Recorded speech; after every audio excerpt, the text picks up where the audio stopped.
Hello दोस्तों, हमारे YouTube channel भक्ति कथा में आपका फिर से स्वागत है। आज मैं आपके लिए लेके आई हूँ सफला एकादशी का व्रत। अगर आपको हमारा वीडियो पसंद आए तो हमारे वीडियो को लाइक करें, हमारे चैनल को सब्सक्राइब करें और वीडियो को शेयर करें। आइए शुरू करते हैं। युधिष्ठिर ने पूछा, हे माधव, पौष मास की कृष्ण पक्ष की एकादशी का नाम क्या है? उस दिन किस देवता का पूजन करना चाहिए तथा उसकी विधि क्या है और उसके करने से क्या फल मिलता है? यह सब आप विस्तार पूर्वक कहिए। भगवान श्री कृष्ण जी बोले, हे युधिष्ठिर, मैं आपके सभी प्रश्नों का उत्तर देता हूँ, जिन्हें आप ध्यानपूर्वक सुनिए।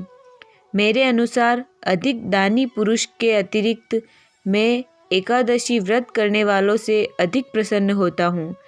इस व्रत को भक्तिपूर्वक विधि सहित करना चाहिए। पांडुपुत्र, पौष मास की कृष्ण पक्ष की एकादशी का नाम सफला एकादशी है। इस दिन श्री नारायण जी का विधि विधान से नारियल, नींबू, अबीर, सुपारी आदि अर्पण कर धूप, दीप, नैवेद्य, पुष्प आदि से 16 प्रकार से पूजा करके रात्रि जागरण तथा कथा कीर्तन श्रवण करते हुए दीप दान कर व्रत करना चाहिए। जिस प्रकार नागों में शेषनाग, पक्षियों में गरुड़ जी श्रेष्ठ है, ठीक उसी प्रकार सब व्रतों में एकादशी व्रत श्रेष्ठ है। 5000 वर्षों तक तपस्या करने पर जो फल मिलता है, वही पुण्य भक्ति भावना से जागरण करके सफला एकादशी व्रत करने से मिलता है। हे कुंती पुत्र, अब आप सफला एकादशी की कथा सुनिए। चंपावती नगरी के महिष्मान नामक राजा के 4 पुत्र थे, जिनमें सबसे बड़े पुत्र का नाम लुम्पक था, जो महापापी और दुराचारी था। उसका काम जुआ खेलना, स्त्रियों से व्याभिचार करना, पर स्त्री गमन करना, ब्राह्मण और देवताओं की निंदा करना, वेश्याओं के साथ रहता था। जब राजा महिष्मान को अपने पुत्र की ऐसी आदतों के विषय में पता चला तो उन्होंने उसे देश निकाला दे दिया। लुम्पक ने अपने पिता के द्वारा देश निकाला दिए जाने के बाद विचार किया कि अब वह किस प्रकार से अपना पालन पोषण करेगा। इस चिंता में फंसकर वह अपने ही पिता की नगरी में चोरी करके वन में रहने लगा। वह रात्रि में चुपचाप नगर में आकर चोरी करता तथा प्रजाजनों को मार डालता और अत्याचार करके अपने ही पिता के नगर का नाश करता। राजा के भय से पहरेदार लुम्पक को पकड़ने के बाद भी छोड़ देते थे। जिस वन में लुम्पक रहता था, उसी वन में एक बहुत पुराना पीपल का पेड़ था। लुम्पक पीपल के पेड़ के नीचे झोपड़ी बनाकर अनेक प्रकार के कुकर्म करता हुआ रहने लगा। वह वन भगवान नारायण को अत्यंत प्रिय था। नगरवासी भी यह बात जानते थे।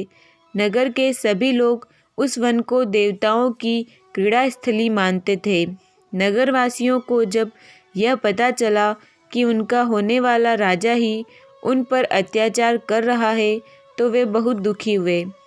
हे राजन, जब पौष मास की कृष्ण पक्ष की सफला एकादशी का उत्तम दिन आया तो अत्यंत ठंड के कारण दशमी की रात को वह झोपड़ी में पल भर भी सो न सका और भूख प्यास से अचेत पड़ा रहा।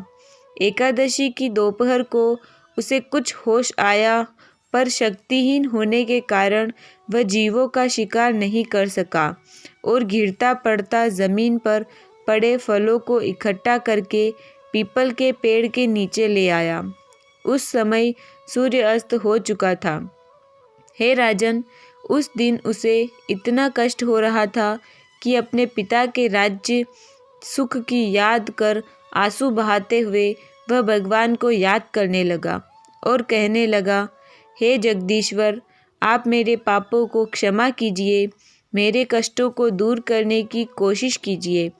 मैं सच्चे दिल से प्रतिज्ञा करता हूँ कि अब मैं न तो किसी प्राणी को कष्ट दूंगा, न ही चोरी, हिंसा, मद्यपान, गुरुजनों की और ब्राह्मणों की निंदा, वेश्यागमन आदि कोई पाप कर्म स्वप्न में भी नहीं करूँगा। आप मुझे अपनी शरण में लेकर मेरे समस्त अपराधों को क्षमा करने की कृपा कीजिए। इस तरह पापी लुम्पक का अज्ञानता में हुआ उपवास भगवान से पूरी रात्रि प्रार्थना व जागरण से उसका सफला एकादशी का व्रत हो गया, जिसके कारण दीन दयालु प्रभु श्री हरि ने उसके पापों को नष्ट करते हुए उसके पिता को स्वप्न में दर्शन देकर अपने पुत्र को वापस बुलाने का आदेश दिया। उसके पिताजी ने तुरंत एक शीघ्रगामी घोड़े को एक सवार के साथ अपने पुत्र लुम्पक के पास पहुंचा दिया। उसी समय आकाशवाणी हुई कि हे राजपुत्र, सफला एकादशी व्रत करने के कारण श्री हरि नारायण की कृपा से तेरे सारे पाप नष्ट हो गए। घुड़सवार ने उसे उठाकर जलपान कराया, नवीन वस्त्र धारण कराए और अपने साथ चंपावती नगरी में ले आया। राजा ने प्रसन्नतापूर्वक उसके अपराधों को क्षमा करके अपना राज्य उसे सौंप दिया और श्री हरि विष्णु की भक्ति करने के लिए वन में चले गए। उसके पश्चात लुम्पक ने बहुत दिनों तक धर्मपूर्वक राज्य किया। उसने अपने राज्य में एकादशी व्रत करने का ढिंढोरा पिटवा दिया। उसकी पत्नी, पुत्र आदि भगवान श्री हरि विष्णु के परम भक्त हो गए और अंत में लुम्पक वृद्ध होने पर अपने पुत्र राज्यों को सौंपकर ईश्वर की उपासना के लिए वन में चला गया और मरने पर बैकुंठ को प्राप्त हुआ। हे राजन, इस प्रकार अशुभ कर्मों का परित्याग करते हुए जो स्त्री पुरुष एकादशी व्रत करेगा वह समस्त सुखों को प्राप्त करता हुआ अंत में मोक्ष का अधिकारी बनेगा।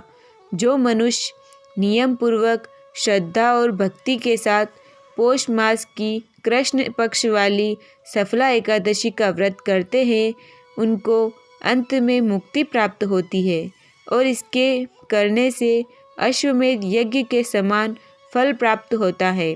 इस दिन तिल और गुड़ का सगार लिया जाता है।